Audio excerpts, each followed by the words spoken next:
fraj vikend. Vstanem, grem do hladilnika, prazen.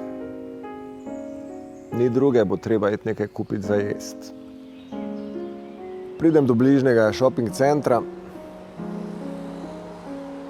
grem ven, na parkirišču vzamem car sharing in se peljem. Čakaj, sem se span, ampak nekaj mi ne štima. Neka senca za mano, stalno kot da za mano neka senca sedi. Temna senca. Parkiram pred shopping centrom in se odpravim v supermarket. Super ponudba, bleščeča ponudba vsega, kar ti srce poželi. Še več od tega. Pravzaprav pridem tja in si niti ne predstavljam, kaj vse rabim, ker nisem vedel, kaj vse rabim. Pridem do hladilnika z jogurti, pogledam čez ramo, zopet senca. Senca je pri meni ves čas. Me opazuje, gleda, hočem vzeti jogurt, ta senca me ustavi in me lepo usmeri do degustacijskega pulta. Tam lahko preizkusim nekaj čisto novega, kar sploh ne potrebujem, ampak je nekaj čisto novega in fantastičnega. In tako me lepo ta senca vodi po supermarketu in niti ne zaznam, kdaj je voziček poln in niti ne vem, kaj vse sem noter dal. Pravzaprav sem vzel stvari, za katere do danes nisem vedel, da jih rabim. Pridem končno skupaj s senco do samopostrežne blagajne. Račun je visok, ampak jaz, srečen človek, senca me opozori, da sem res neumen, če ne izkoristim 5% popusta, ki mi ga ponuja moja banka na odloženo plačilo. Super popust, pa plačilo čez 2 meseca. Čakaj, ampak kje je logika? Edino, kar moram storiti, je, da se moram strinjati in dovoliti trgovcu in moji banki, da skupaj analizirata moje nakupovalne navade, zato da bosta izboljšala mojo uporabniško izkušnjo in po potrebi v analizo vključila še katero od organizacij, s katerimi si prizadevajo za to. Čista zmaga za vse. Naporen je ta šoping. In zato grem jaz na kavo. Super, da na meniju, kjer hočem popiti kavo, dobim ponudbo za kavo in rogljiček in da sta kava in rogljiček cenejša kot sama kava. In kar je največje darilo, da se ob meniju prikazujejo reklame na desni strani, reklame za izdelke, ki sem jih imel v roki, ampak jih nisem dal v voziček. Kako je to mogoče? Senca je stalno za mano. Senca je stalno za mano in se mi nasmiha.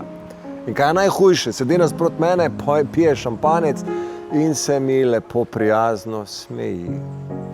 Odprem oči, se obrnemo v posteli. Na srečo je to nočna mora. Ker v real lifeu se seveda to ne dogaja.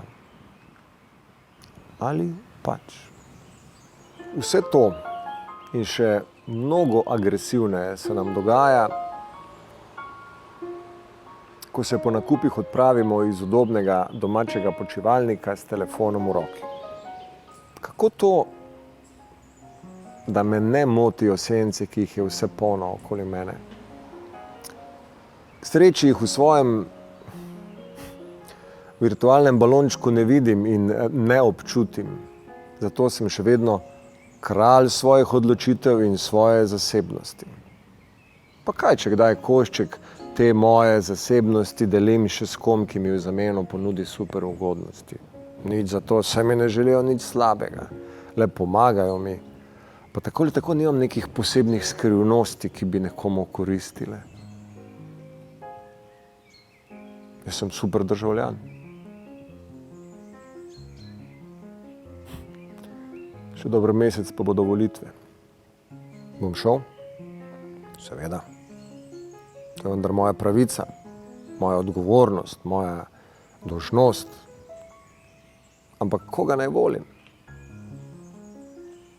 Stare politične strukture so me razočarale. Novim obrazom ne zaupam. Kako naj se odločim? Najbolje je, da preverim ponudbo programov na virtualnih omrežjih in se potem avtonomno odločim. Tam je dovolj ogromno gradiva in lahko naredim tehten premislek in se pravilno odločim. Ampak kako naj se odločam med poplavo vseh novic, polresnic in fake newsov? Jumbo plakat, ki se je Verjetno v Sloveniji pred parlamentarnimi volitvami ni pojavil možno, v Grosupljem, da bi nekdo z denarjem vplival na nas neodločene. imenom Janez Janša sporoča, Kot se je to zgodilo staro ime, novi obrazi. glupim Američanom v primeru Cambridge Analytica. Sicer pa sem dovolj inteligenten in avtonomen, da bom zbral ključne informacije in se potem sam tehtno odločil, kdo si zasluži moj glas. Imam svoje mnenje in poplava informacij spletnih virov že ne more vplivati na mojo odločitev. Ta bo še vedno samo moja. Saj nisem kar nek kmet na šahovnici velikega brata. Kdo pravzaprav vlada današnjemu svetu? So to politiki? Nikakor ne. Korporacije so tiste, ki odločajo o naši globalni usodi. In katere so najmočnejše korporacije v svetovnem merilu? Google, Facebook, Apple. Ampak kako je možno, da je njihova tržna vrednost večja od največjih naftnih družb in proizvodnih družb? Jasno. Podatki so nafta naše dobe. Njihova astronomska vrednost je v tem, da razpolagajo z enormnimi količinami naših osebnih podatkov, ki jih zbirajo, analizirajo, obdelujejo, profilirajo in seveda tržijo. Naši osebni podatki so torej njihova vrednost. Koliko pa so nam plačali zanje? Pravzaprav jim jih prostovoljno dajemo v zameno za vse brezplačne storitve in izjemne uporabniške izkušnje. Ste kdaj res prebrali svoje strinjanje pred uporabo neke mobilne aplikacije? Poglejmo si primer pristopne izjave Facebooka na mobilni napravi.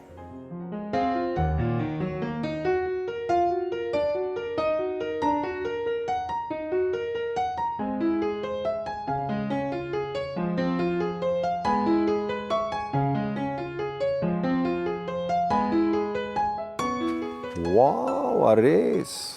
Vse to jim dovolimo? Pa še nekaj ostalih kategorij privoljen, ki jih damo ob namestitvah mobilnih aplikacij, zanemarljiva zadeva. Pa saj nam ne želijo škodovati. Prizadevajo si nam dati najboljšo ponudbo, izkušnjo, storitev. Njihovo poslanstvo je, da se počutimo kraljevsko, pa še brezplačno je. Ampak, a nisem tudi jaz eden od milijarde kmetov na šahovnici velikega brata? Ob tako številčni premoči kmetov so se pravila igre spremenila in zato je skrajni čas, da se spremeni tudi naše dojemanje vrednosti in pomena varovanja naše zasebnosti. Evropska komisija je z GDPR direktivo naredila odločen korak na tej poti nočne more in senci virtualnega sveta, v katerem se tako dobro počutimo. Pravzaprav sta se resničen in virtualen svet prepletla in zlila v naše celostno dojemanje življenja.